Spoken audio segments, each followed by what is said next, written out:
account to start getting paid. I have already my whiskey with me. I promise I will have at least one glass, which is mine.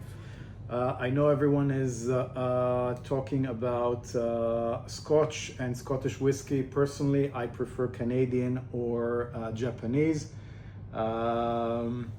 Just in case anyone is wondering. And don't worry, I'm not drowning my sorrows. This topic is not as bad as it sounds. We're going to be talking today about the Mastercard Scam Merchant Monitoring Program, or SMMP. Before we jump into it, just a small housekeeping note. If you have any questions or any comments or anything you wanted me to elaborate a bit more on, please feel free to write it in the meeting chat, and I will do my best to get back to everyone. If your question is off topic or too elaborate and warrants maybe a separate webinar, then we'll just take it offline.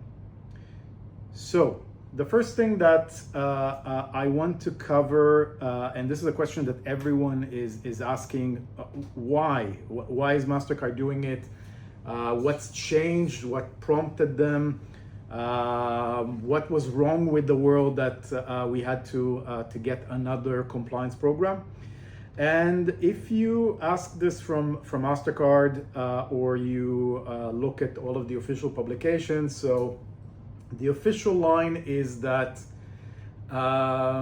we need to basically foster trust in the ecosystem. Or as they said exactly, is that digital commerce only works when people trust what's on the other side of the screen. If we let scammers keep posing as legitimate businesses, we don't just lose money, we lose confidence. We need to secure this trust for the good of the entire digital ecosystem, from consumers to banks and the honest merchants who are trying to grow. So that is the official line. I will be a bit cynical and say I don't trust the official line. I don't think that this is the real reason. Now, is Mastercard concerned about scammers and preventing scam and protecting consumers? Obviously, the answer is yes. But I don't think that this is the main reason on why this program is actually being implemented. I think if we want to actually look at the real reason, about 2 years ago, Visa launched the VAMP program that basically tried to address different issues related to protecting the ecosystem, fighting fraud, fighting scam. And I think as a main competitor of Visa, and as a company that is often judged in comparison to Visa, and Visa is judged in comparison to Mastercard, Mastercard just can't afford to stay on the sidelines and not to have its own program, or not to try and tackle this issue from their point of view. So I think in that regard, this was the main driver and the main reason.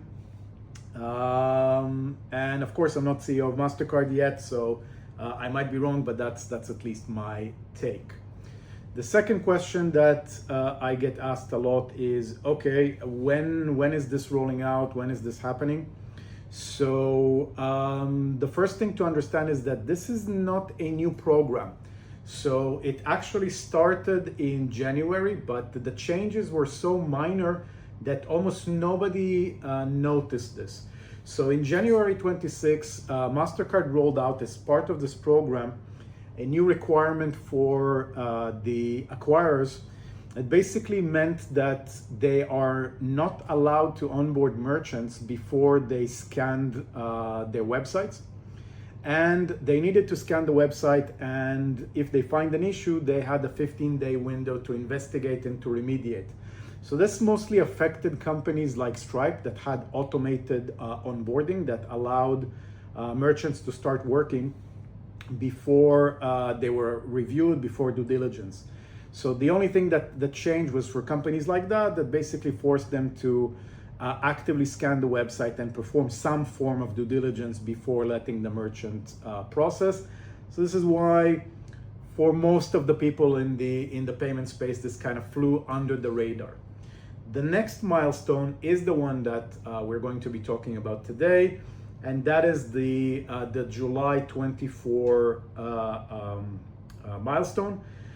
The July 24 milestone is a very important milestone because there is one very big change that I will touch on that Mastercard is doing that makes the specific date pretty significant. So please remember that July 24, 10 days from now, this enforcement is actually coming into effect.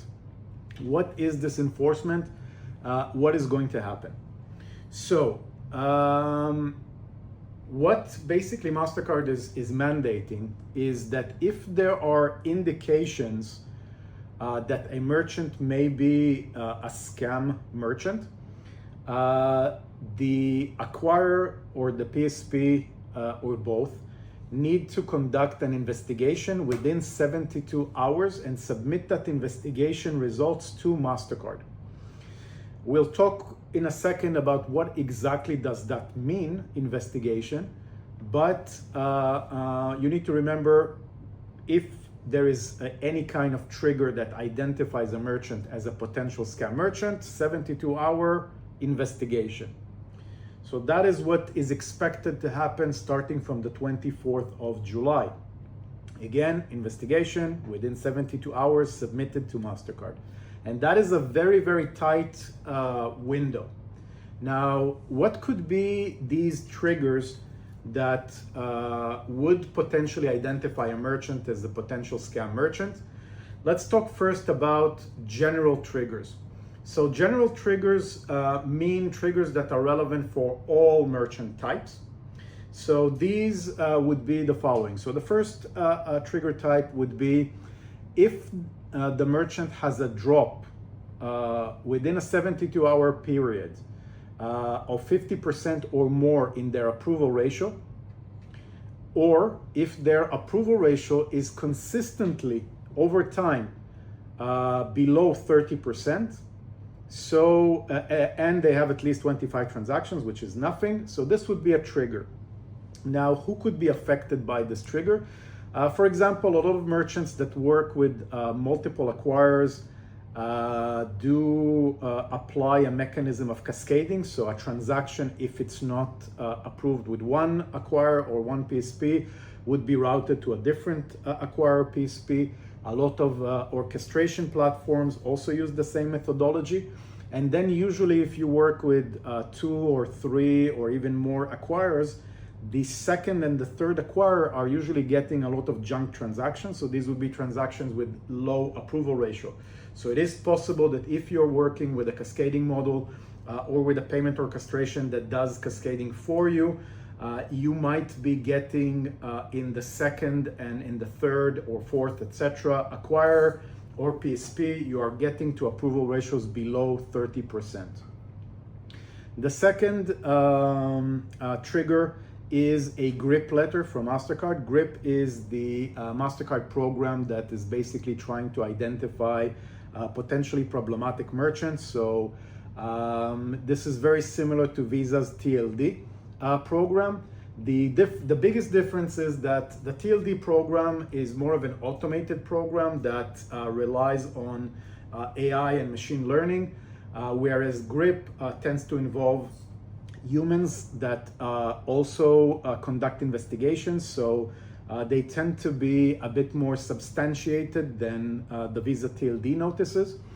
And if you've gotten a GRIP letter from Mastercard, that means that somebody is already done an investigation and there's a very high likelihood that there is a reason on why they consider you to be a scam merchant. In addition to this, the third trigger is an MMSP alert. MMSP stands for Merchant Monitoring Service Provider. So there's different MMSPs. The biggest is G2, WebShield, may they rest in peace, Ballerine. So these are all MMSPs that different PSPs and different acquirers work with. So if there is any alert that is coming from these organizations flagging a merchant as a potential scam merchant or a merchant that is suspected of conducting illegal activity, these would be triggers for conducting such a review within 72 hours and submitting the results from Mastercard. So up until now, none of this is that extreme. So we've seen in the past, most of these triggers, maybe with the exception of the approval ratio, would have triggered some kind of investigation by most acquirers and PSPs. The big issue here is, first of all, as I've mentioned, the approval ratio, which is something new that was less of a concern in the past. And the next thing that is of concern and is quite different is the new merchant triggers. So these triggers are only relevant for merchants within their first 6 months of activity. And during these 6 months, Mastercard is looking at additional parameters. So the first parameter that they're looking at is issuer fraud reports. So if 2 or more different issuers report at least each one transaction as scam using fraud type 56, which means manipulation of cardholder, that means that this is a trigger and we have to conduct an investigation. So mind you, so that's 2 or more fraud reports type 56 within a period of 6 months. That's a pretty low bar. The second is if there are any chargebacks from at least 2 issuers with documentation that explicitly mentions scam, manipulation, deceit, somebody forced me to do something, or any kind of scam related language, complaint from the cardholder. This will also trigger an investigation. And what in my view is the most problematic trigger and the one that will flag the most legitimate merchants is the chargeback plus refund more than 5% rule. So, and this is why I told you, by the way, that the 24 is an important date, because we've been used to, up until now, to look at things on and measure risk performance indicators on a calendric month basis. So we would measure, for example, July, August, September, the sales within that month versus the versus chargebacks versus fraud, etc. What Mastercard is innovating here is that they are looking at it not in a calendric period, but a 30-day rolling period. So if we're starting on the 24th, we're looking at the period between the 24th of July and the period of the 24th of August. That means that almost everyone working with Mastercard needs to change the way they're thinking, needs to change the way their systems are operating and calculating things, because the calendric calculation can really distort your values and the data that you're seeing. So what does this parameter actually look like? So they're taking chargebacks plus refunds together, looking at the count and comparing the count of chargebacks plus refunds against the say approved or accepted sales transactions. And if it's above 5% and you have more than 500 transactions during that period processed, then you have a problem. Now, why is this a big problem? It's a big problem for 2 reasons. I'll tell you first why Mastercard has placed this as a trigger. So the main reason why Mastercard has placed it as a trigger is because Mastercard felt that, or feels that, merchants are using a lot of services like Etoka to basically hide the chargebacks or hide the problem under the rug and sweep it there, and show, like, instead of having chargebacks, to have refunds. So they want to look at both of these things together as an indicator that there is a problem with the merchant. and why I think this is a problem and why it would flag the most legitimate merchants, because a lot of good merchants, and this is how we've also been taught in customer service and support, is if your customer is unhappy, give them their money back, do a refund so they don't do a chargeback, so they're not unhappy, so they don't leave a bad review. And now we're actually, with this Mastercard program, with this trigger, we're actually penalizing merchants for doing the right thing and making sure that their customers are happy. So this is something that I think is very problematic, and I think that this is the trigger that would create the most issues for most merchants, and definitely the legitimate ones. So these are the triggers. Again, any of these triggers means that you need to perform an investigation. PSP, acquirer, needs to perform an investigation, submit the results within 72 hours. This is what we know.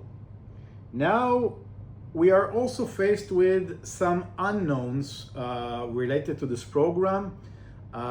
Usually when there's a new program, there's things that the card schemes, Visa with VAMP, Mastercard now with SMMP, there are things that they tell us, there are things that are written, and then there are a lot of things that are not written, are not told.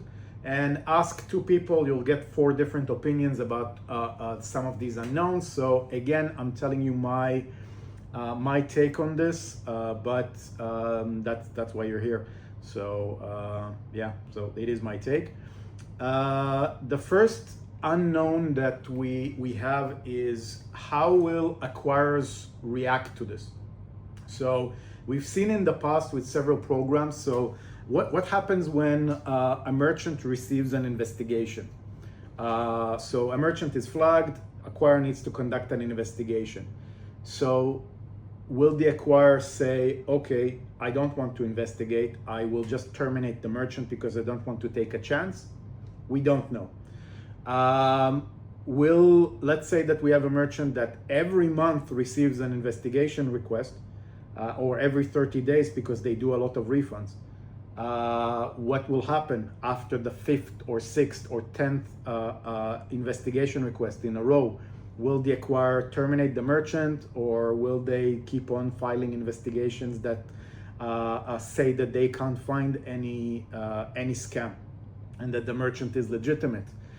As always, from our experience, what we know is, as you can see in the picture, some acquirers will overreact and start terminating merchants left and right, and other acquirers will just take it as kind of like a cost of doing business and will not freak out and will continue to operate and deal with the situation. It is also important to remember that these investigations also put a lot of operational strain on the acquirer. So the smaller acquirers, if they find themselves that they have to conduct every day 30, 40 investigations, it can also become a very big challenge for them. Operationally, even if the merchants are 100% legitimate, and they may decide to terminate certain merchants simply because they can't justify the extra operational handling, and the merchants are not basically generating enough return on that investment. So this is one big unknown, how people will react. So far from what I'm seeing, I haven't seen any panicked reactions yet, but there's still 10 more days to go until the 24th. Things might change. Now, when Visa, for example, issued the VAMP, I would see a lot of LinkedIn posts. The winter is coming. It's the end of the world. Everything is going to change. Life is over. Somebody kill me. So there were a lot of things on LinkedIn. I haven't seen so many with regards to SMMP. Maybe people are just tired after VAMP, so they cannot be bothered to get panicked and excited anymore. Or people maybe are not aware of it, or people maybe are not taking it so strongly, but it is what it is. I'm not seeing the same panic that I saw with Van. The second unknown that we have is it's really not clear what does an investigation mean. So what does Mastercard expect to see in this investigation? From our experience, what we estimate will happen is that we will need to provide information about the merchant, the business, what is it doing, how is it doing it, what is the customer journey. So this would be one element of this. Another element would be that we would have to prove that the merchant is monitored on a routine basis and that we've conducted all of the ongoing monitoring to show that the merchant is not on a day-to-day basis engaged in scam. If it also depends on the type of trigger, so we'll have to provide some kind of response to the trigger. Why did a certain issuer flag us as fraud? Why could it be that a cardholder wrote scam in the chargeback letter? So there will need to be some kind of relation to this. And what's important to remember here is that this investigation needs to be concluded within 72 hours and submitted to Mastercard. So that means that we don't have a lot of time to work with, especially if the trigger happens during a weekend, for example. So I would recommend that all merchants create sort of a ready pack for dealing with such situations. So for example, you have already a ready pack with all of the information and everything that with the customer journey and explanation about you as a business, etc. So if an investigation happens, you can just within a very short time period, just take that out, send it to the PSP, send it to the acquirer, so they have something to work with. Because if you submit something only after 72 hours, the acquirer or the PSP, they also need some time to go over the information, add some additional information, make sure that you're not saying something stupid that we're all going to regret afterwards, and then submit it to Mastercard. So that is also not clear at the moment whether things that have worked in the past and then we think is best practice, whether that would be acceptable. We also don't know how much back and forth there's going to be with regards to the investigation. So we submit it to Mastercard, and then what happens? So will Mastercard come back to us and ask for additional information? Will they just say, okay, noted, and let us continue? So all of these are up in the air and unknowns, and I guess that with time we will become wiser and we will know a lot more things, and we can share this information with you. So we will probably organize an additional webinar to discuss this topic within 2-3 months after we've had some time to analyze how everyone is reacting to this. We've had some experience, we've probably seen 1 or 2 cases like this, and we have a bit more meat on the bone and information to share with everyone. But if I need to leave you with some best practices or some things that I would recommend that you do, is first is try to see which ones would be relevant for you. So for example, I think it's critical that you assess your approval ratio with each and every acquirer you have an account with, not just overall like a lot of merchants are doing. If you find that you have any acquirer or PSP that you work with where your approval ratio is below 30%, then you need to make difficult decisions. Do you cut that acquirer? Do you, instead of doing cascading, maybe you should do traffic management where you're sending certain bins or certain countries to one acquirer and others to the other, or somehow find a way to push your approval ratio above 30%. In addition to this, if you are a new merchant, if you have more than 6 months less than 6 months processing history with that particular acquirer, check what is your chargeback plus refund ratio, and if it's above 5%, think about what you need to do. The best course of action would be to just lower your processing volume so you don't exceed 500 Mastercard transactions per 30 days until you're out of that 6-month period. This also relates to if you're opening a new account with a new PSP, new acquirer, and you know that in general your chargeback and refund ratio is above 5%, then don't push more than 500 transactions per 30 days to that account until you're past the 6 months period, and then you can increase the volume there. So this means that you do need to be aware of things and to make sure that you are on top of your data and you know what's going on, otherwise you will be flagged. And in addition to this, as I've said, also best practice is prepare this packet of information that is readily available and that you can just click a button and send it across to your PSP or acquirer, so they have the time also to add the information that they have on their end and send it to Mastercard before the 72-hour window passes. If we don't meet the 72-hour deadline, that means termination of your account, at least for Mastercard.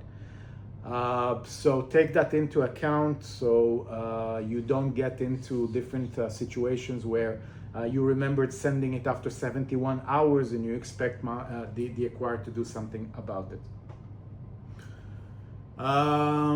That's it for us. And of course, if you're an existing Fibonacix client and you have additional questions, you want to know how this affects you, you want us to do all of the dirty work and calculate all of these things for you, then just reach out to your client success manager and they will be happy to assist. If you're not a Fibonacix merchant, then what the hell are you waiting for? Then now's the time to apply. And then you can ask your client success manager to help you at looking at all of the data and to make sense of it and to stay compliant. Yeah, that's it for me. Thank you very much, guys, and see you in the next one.